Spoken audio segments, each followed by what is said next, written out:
This is the Fox News Alert. President Trump restoring American leadership on the world stage during his second foreign policy trip. I'm Laura Ingraham, in tonight for Sean. The commander-in-chief is in Germany for the G20 summit, where tomorrow he will meet face-to-face with Russian President Vladimir Putin. We're going to have more on that later tonight. But first, earlier today, President Trump was in Poland. Let's take a look. We've come to your nation to deliver a very important message. America loves Poland, and America loves the Polish people.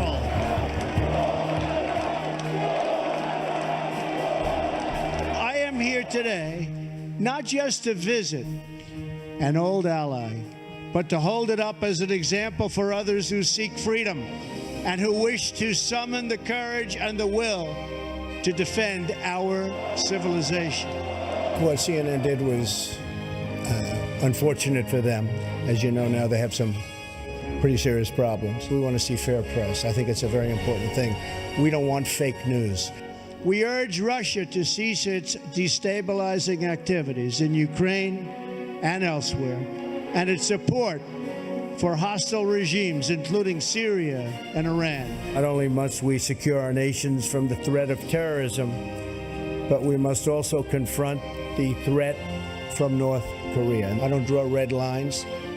President Obama drew a red line, and I was the one that made it look a little bit better than it was. They are behaving in a very, very dangerous manner, and something will have to be done about it. And I declare today for the world to hear that the West will never, ever be broken. Our values will prevail, our people will thrive, and our civilization will triumph.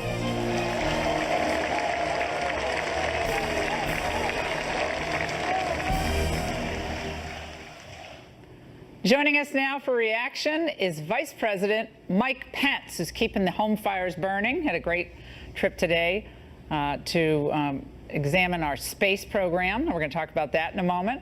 Vice President Pence, it was an unbelievable day. It was unreal on so many levels.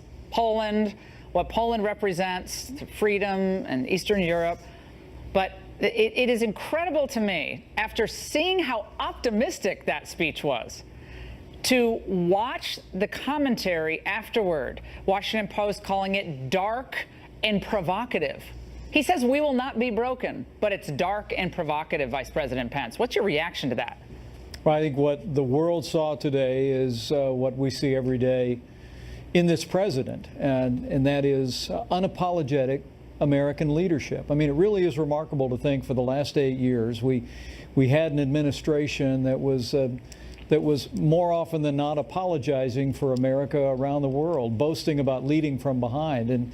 And today in Warsaw, Poland, with those eloquent words that your viewers just heard again, President Donald Trump reaffirmed our nation's commitment to be the leader of the free world. And I have to tell you, having been in Florida today at the Kennedy Space Center, talking with folks down there, the enthusiasm for seeing the kind of leadership that President Trump is demonstrating at home and abroad, and even the leadership he wants to bring to our commitment to space, I think is invigorating the American spirit all across this country. He was criticized for attacking President Obama for not doing more to redress the Russian meddling. He was criticized for attacking the press in a country where a lot of people think, the free press is endangered. He was attacked in the media for also criticizing our intelligence community. Would you have gone to Europe and criticized President Obama? Would you?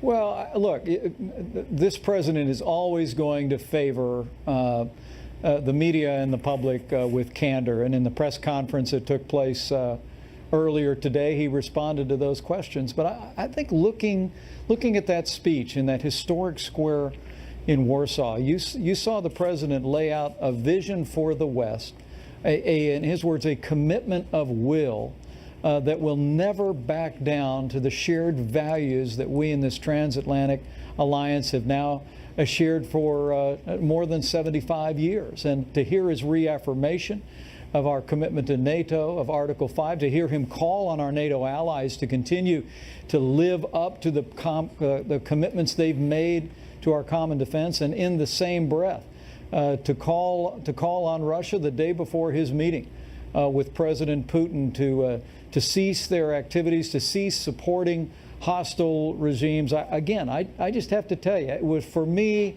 it was an example of the kind of bracing and direct and candid leadership that people across this country welcome in this president. And frankly, as I hear in leaders around the world, they are welcoming a president of the United States who's embracing his role as leader of the free world. In a very real sense, under President Trump, America is back. He's had a frosty relationship with Merkel and clearly Macron. I mean, they're playing to their home crowd as well. But it was announced today that the EU and Japan are forging a new trade deal, and they're using that as leverage against what they see as a president of the United States who's not as friendly to trade. So are they trying to box the United States in, but say, look, you guys want to, deep six TPP and TTIP and all these other agreements?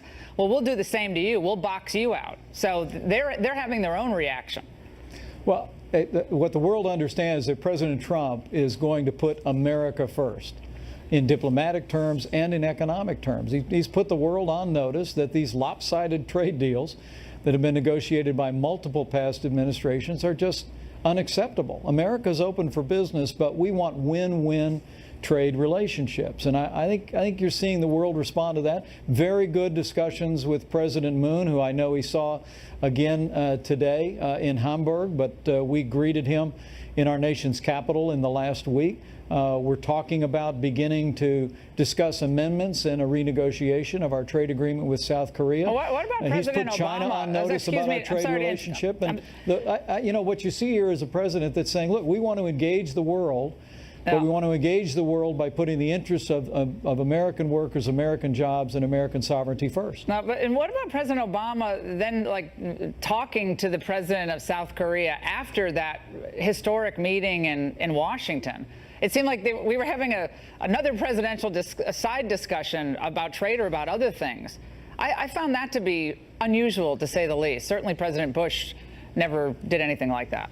Well, we've been hearing a lot from former President Obama, and I'll leave people to be their own judge of that. What I saw in the meeting with President Moon at the White House was a lot of candor, a lot of direct engagement, and a renewal of our strategic commitment to that country. And I just have to tell you, I traveled Southeast Asia. I was in Europe myself representing the president earlier this year, and what I keep hearing from leaders around the world is how grateful they are that America is leading again on the world stage. And I think whether it was the speech in Saudi Arabia a few weeks back, whether it was that historic speech today in Warsaw, leaders around the world, while we may have our differences, I think welcome a president of the United States who's committed to embracing that role to be the leader of the free world. A weak America leads to a dangerous world.